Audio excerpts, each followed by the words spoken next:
विनोद अग्निहोत्री, और क्योंकि आपने इतने सालों तक ये ट्रैक किया है और खासकर जो ये पेशबंदी होती है, अलग अलग धड़े बनते हैं, थर्ड फ्रंट भी बने हैं, आपने उनको कवर किया है। सुकेश, जो आम आदमी पार्टी का विश्लेषण कर रहे हैं कांग्रेस आम आदमी पार्टी के रिश्तों का, वो बिल्कुल सटीक है, पर उसकी एक पलट तस्वीर भी है।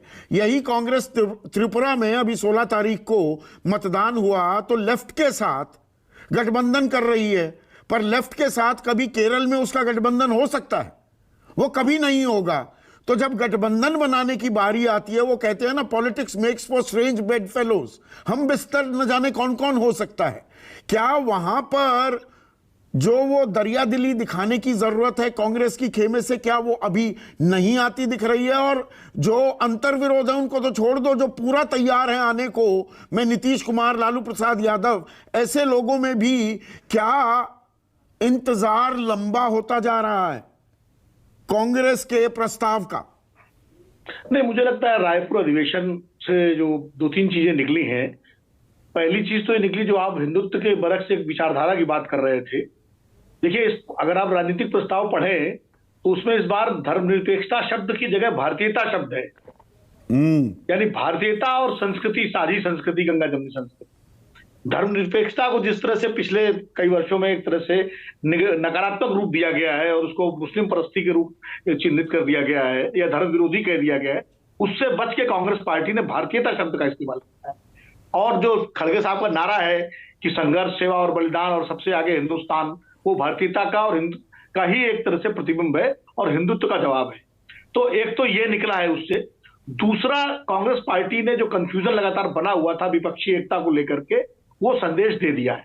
वो संदेश साफ कर दिया है कि जो समान विचारधारा वाले दल, यानी जो जिनके साथ कांग्रेस पार्टी कंफर्टेबल है गठबंधन बनाने में, महाराष्ट्र में अघाड़ी के दल हैं, आरजेडी, जेडीयू, तमिलनाडु में, उनके साथ उसको कोई दिक्कत नहीं है और उनके साथ संवाद और सिलसिला उसका शुरू हो चुका है। नहीं, इसमें अखिलेश यादव, ममता बनर्जी भी शामिल होते हैं क्या? मैं अभी के चंद्रशेखर राव, जगन मोहन की बात नहीं कर रहा हूं। नहीं, अखिलेश यादव के लिए भी एक विंडो खुली रखी गई है कांग्रेस पार्टी के हिसाब से, अगर आप देखें, क्योंकि जो भारतीयता की परिभाषा है उससे समाजवादी पार्टी आती है। ममता बनर्जी वाला जहां तक मसला है वो शायद अभी उस पर बहुत स्पष्टता नहीं है, लेकिन अरविंद केजरीवाल का जो मसला है उस पर कांग्रेस पार्टी बहुत स्पष्ट है। इसलिए स्पष्ट है कि कांग्रेस पार्टी एक बार दिल्ली में दूध के से जल चुकी है। अरविंद केजरीवाल की सरकार बनवा करके 2013 में कांग्रेस पार्टी जो है अपनी जमीन खो चुकी है। तो और अरविंद केजरीवाल और आम आदमी पार्टी की महत्वाकांक्षाएं और अखिलेश यादव और नीतीश कुमार की महत्वाकांक्षाओं में फर्क है। अखिलेश यादव को यूपी के बाहर कोई इंटरेस्ट नहीं है, स्टालिन को तमिलनाडु के बाहर कोई इंटरेस्ट नहीं है, लेकिन अरविंद केजरीवाल को गोवा में भी इंटरेस्ट है, गुजरात में भी इंटरेस्ट है, मध्य प्रदेश में भी है, राजस्थान में भी है, महाराष्ट्र में भी है, सब जगह है। तो कांग्रेस जानती है कि वो उतरने का काम करेंगे कांग्रेस पार्टी को, तो अब उनको स्पेस देने के लिए कांग्रेस पार्टी का कोई भी नेता तैयार नहीं है। ये एक वहां कांग्रेस तो मतलब थर्ड फ्रंट एक रियलिटी होगी, चाहे वो कितना भी सीमित छोटा क्यों ना हो। अरविंद केजरीवाल और केसीआर और जगन मोहन को ही अगर मैं जोड़ लूं तो 42 जमा 13, 55 और 7, 62 सीटों पर तो इनका दखल है।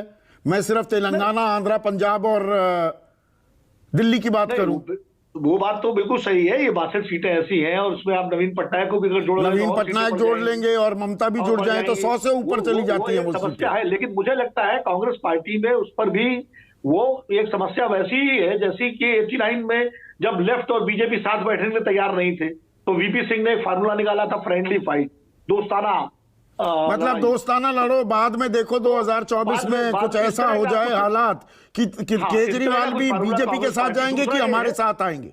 क्या ये भी एक रणनीति का हिस्सा हो रहा है? बिल्कुल रणनीति का हिस्सा है। और रायपुर अधिवेशन एक तरह से विपक्षी एकता के मामले में जो पचमढ़ी और शिमला का एक संयुक्त स्वरूप है। एकला चलो पूरी तरह नहीं, लेकिन अपने को मजबूत करना है जहां जहां कमजोर है, ये कांग्रेस पार्टी ने तय कर लिया है।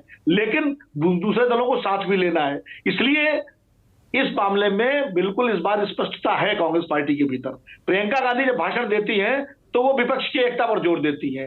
राहुल गांधी जब भाषण देते हैं तो कांग्रेस की मजबूती पर जोर देते हैं। आप दोनों का कॉम्बिनेशन देखिए। राहुल गांधी कहते हैं कि तपस्या करनी है, हमें लड़ना है, वो बार बार कहते हैं खड़गे जी आप तैयारी करिए, मैं तैयार हूं, मैं आपकी टीम में हूं। उनके पूरे भाषण में वो नरेंद्र मोदी की ईमानदार छवि पर हमला करते हैं। वो भाजपा के राष्ट्रवाद को जो है उस जब वो जयशंकर के बयान का आधार लेकर के वो पूरी तरह सरकार पर कांग्रेस पार्टी की तरफ से हमला करते हैं और प्रियंका गांधी विपक्षी एकता की बात करती हैं और खड़गे साहब एक नया इनपुट देते हैं। जाति जनगणना को कांग्रेस ऑफिशियली अपने राजनीतिक प्रस्तावों में मंजूर कर रही है और खड़गे साहब कहते हैं जाति जनगणना बहुत जरूरी है, यानी मंडल के साथ भी कांग्रेस अपने को एसोसिएट कर रही है। तो ये ऐसा नहीं रायपुर अधिवेशन पूरी तरह से तो मतलब डिटेलिंग में जाओ तो बहुत कुछ बातें कही जा रही हैं। आप